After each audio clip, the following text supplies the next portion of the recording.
And so the irony is that the more impoverished people become and the less chance they have of getting or keeping a job because of the collapse of the economy, which is the result of ANC policies, the more dependent and beholden they think they are to the ANC.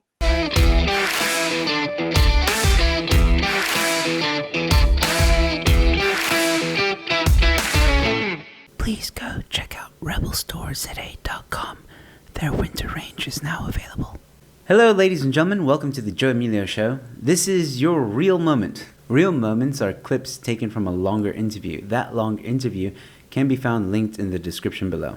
And if you want to support the channel, there is a link in the description which will take you to my website where there are various ways and options for you to donate. Donating is not a must, but it's greatly appreciated. And also, subscribing is always free. With that being said, ladies and gentlemen, your Reel Moment is in. I gotta be honest with you, Helen, I'm worried. I know that wokeness, it's a very small amount of people that make noise about it. But the problem is when they make a noise about it, it's very noisy and a lot of people hear it. And like we said earlier, and you mentioned it, it causes people to be quiet. It causes people to be cautious about what they say, what they do, how they feel, in fear of cancellation and being attacked publicly, the modern day version of public stone throwing. And that's why I say, like, how really can we fix this? Is there really an answer to this? Yes, there is. It might take a long time and we might not be able to take a shortcut through history. But I do believe that there is such a thing as rationality and reality. And I think it makes a difference to get closer to it.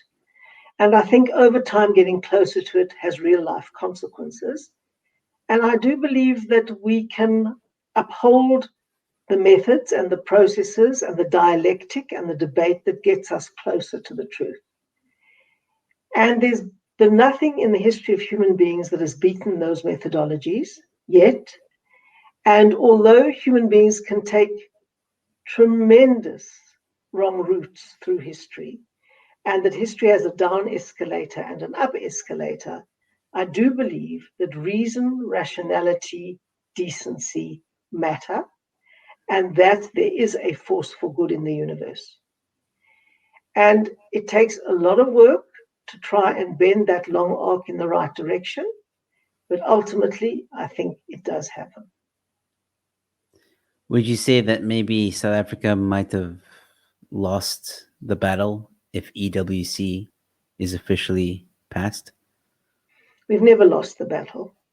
I mean, we can take a lot of steps backwards, and we're currently on a down escalator in history. We were on a wonderful up escalator throughout the 1990s, and the escalator kind of stopped during the early 2000s. Now we're on the down escalator, but we've turned around down escalators before. And there's no reason why we shouldn't do it again if enough people realize what's going on, mobilize, and refuse to keep quiet about it. And that's what we have to do. Yeah, I definitely agree about the keep quiet. And that's, again, but see, this is where I've seen and spoken to a lot of my friends and other South Africans. There's two big problems to fight the ANC, just on a ground level. Okay, people have lost faith in the government.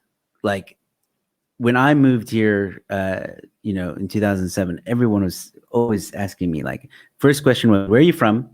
Second, and they heard where I was from, which was from the States. They were like, why are you here? Our government is crap. That's literally every time I said that. And a lot of people, the first thing they do is they make fun of the government. They don't care about the government. A lot of South Africans, I feel, are in that mindset of, I just want to go to work. I want to provide for my family. I want to put food on the table. I don't give a damn what the ANC are doing, blah, blah, blah, blah. And I feel like that is a battle on its own that someone needs to fight. One of the parties need to fight. Because I don't feel the DA is fighting that. I don't feel any party is fighting that. Making South Africans wake up to the issues that are in South Africa and saying, hey, guys, it's more than corruption. It's more than this, it's more than that, it's more than this. Like we're going into if not already halfway there, into another Zimbabwe situation. And that job that you are so focused on, that you want to get to every day, won't be there in a few months' time. Well, we certainly try to do that as much as we can in the DA. But the bottom line is, and this is the great and deep irony of the situation, that the more people lose their jobs because of a collapsing economy, and the more people become dependent on the state, the more they believe that they have to thank the ANC for giving them some kind of lifeline through a social grant.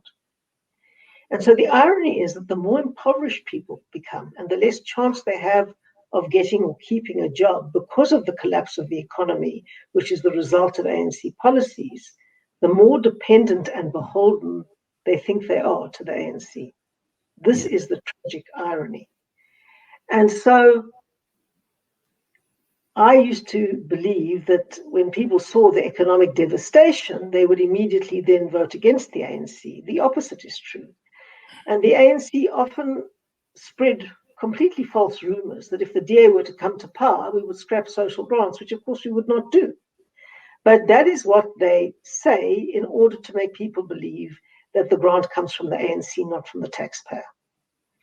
And it's these kinds of things that keep people desperately poor, more and more beholden to a corrupt and debilitating government. I think, yeah, that makes sense. But then what do you say to the 10 million people, I think it was 10 million people, I could be wrong, in the last election that were registered to vote but didn't? You know what I say? That in a democracy, voters get the government they either voted for or didn't vote for, which is the government they deserve. If people don't want to vote, they must understand that they will get the government that other people voted for. And if they don't like it, too bad, they forfeited their chance. And that, ladies and gentlemen, was your real moment. Once again, a link to the full video is in the description below. And this is your second reminder to please subscribe to my channel. Give this video a like, it really goes far. And please share this video with people who you think may find this interesting. With that being said, ladies and gentlemen, stay safe, be kind to one another, and I'll see you at the next one. Cheers.